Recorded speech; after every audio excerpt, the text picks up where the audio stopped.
Welcome back to Pickleball Journey. It's Breast Cancer Awareness Month, so we're playing with some pink pickleballs today. We're gonna get into 3 things that you should not be doing at the kitchen line when it comes to dinks.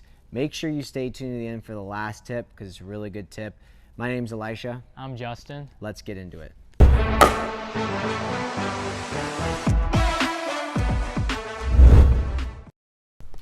All right, so one of the most common mistakes that I see when people are dinking is that they get into these dink rallies, and we'll get into some here in a second, but they get into these dink rallies and they pop the ball up a little bit. Once they pop the ball up, they're not paying attention at all. They're not expecting, they're not anticipating that ball to come back at them fast. Rather, they're kind of waiting there. I often see people turn. What you want to do instead, we'll show the example, you want to be out in front, you want to be ready. Yep. Get that paddle in a position where you're able to get that ball back in play. Really just trying to block it at that point. You're not trying to necessarily be super aggressive, but you're definitely not wanting to run away, turn your body, or do anything like that. Let me add on to what Justin has said, great stuff, is if you pop the ball up, most likely your opponent is gonna hit the ball down, right?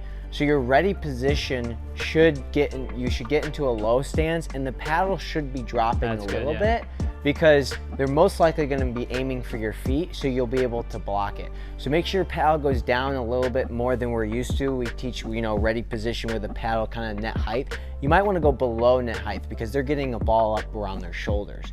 So if you want to back up, make sure you don't back up much, maybe like a step or something to give yourself maybe a little time if you don't have the best of reaction. But make sure, like Justin said, you're not turning, you're not running, you're not hesitating. We're getting ready, we're getting a low paddle in the low stance. Yeah, that's really good. And 2 things off of that. As you do take a step, if you do take a step back, which might be good to give you a little bit of time, step back, but be ready to move back forward. You don't want to be backing up as they're hitting the ball. The second thing that Elisha talked about was the paddle being low.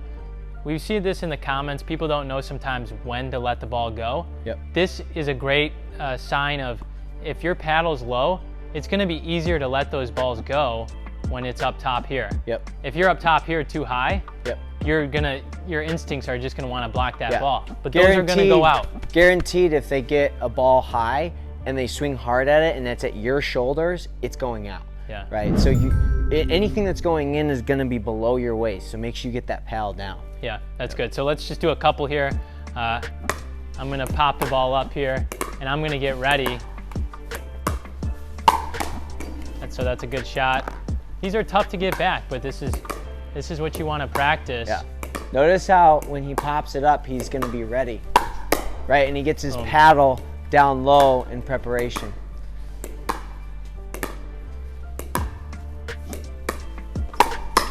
Perfect. Nice. Are you in pursuit for the best paddle? Get engaged with Engage. See the description for 20% discount. All right, second tip we're gonna get into that a lot of people make a mistake on is missing too many balls in the net, right? Zane had a great tip on this. Go check out Zane's channel. But if you hit the ball in the net, there's no possibility you continue the point, right? Point's over, everyone knows it, ball's in the net, right? If you get it over, right, you pop it up, there's still a chance you're gonna win the point. We just worked on the defense that we talked about, gave you a great tip on that. So make sure we're getting it over the net. It has a chance to go in.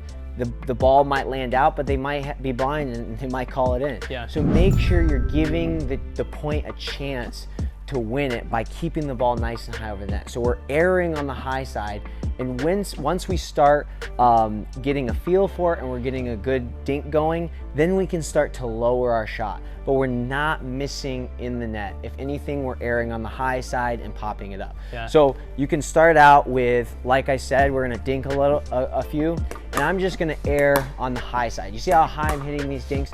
So I'm just popping up nice and high. I'm still hitting it short, but I'm making sure I'm getting over the net. And you can do this in your warm-up when you're preparing for a tournament or you're just preparing for some a rec play.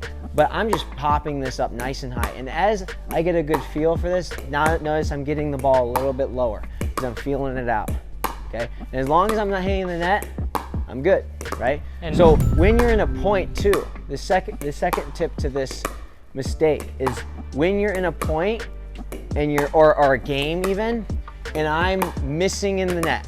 Say I'm missing the net right now during a point, right? The next point, I'm going to, and I'm hitting it low, right? The next point after that, once I've made the mistake in the net, is I'm gonna err on the high side now, okay?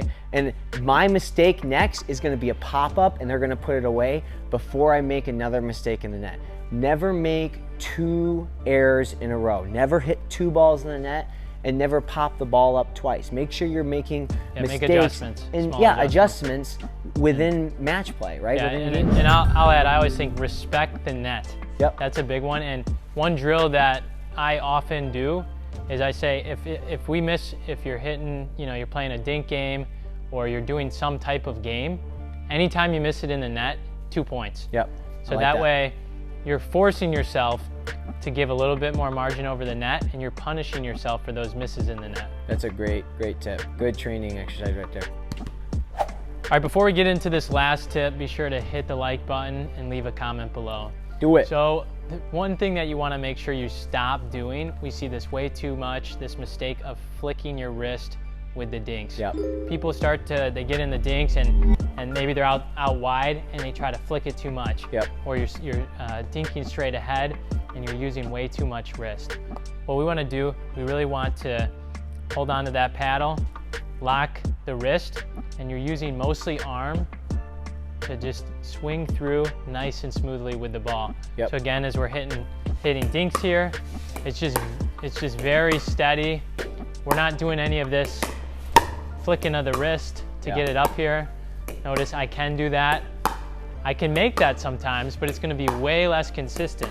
Yep. So really, every time I'm hitting the ball, it's just a nice, smooth stroke. Yep. And if you don't believe us, right? Go on YouTube. Go to a tournament where there's pros and see how they dink. They all lock their wrists until they decide to start to speed up, or they do something different, then they snap their wrist, or they get a high ball and they snap their wrist over to attack at the feet. But their dinks, look at the wrist. They're locked in with the wrist and being nice and controlled and smooth. And you can also notice how their paddle moves through the ball. It's a constant pace. It's not, even if I lock my wrist and I'm really accelerating my paddle, it's still gonna be out of control. We make sure that we move through with a smooth, constant pace. Yeah. If you disagree with this, you're most likely, what you're doing is you're mishitting the ball, right? So don't make adjustments on your swing or your dinks when you're not contacting the ball right. Only make adjustments when you're hitting the ball clean. So when you're hitting it clean and you're doing a nice smooth motion, I guarantee you it will get over the net as long as our face is a little open. Yep.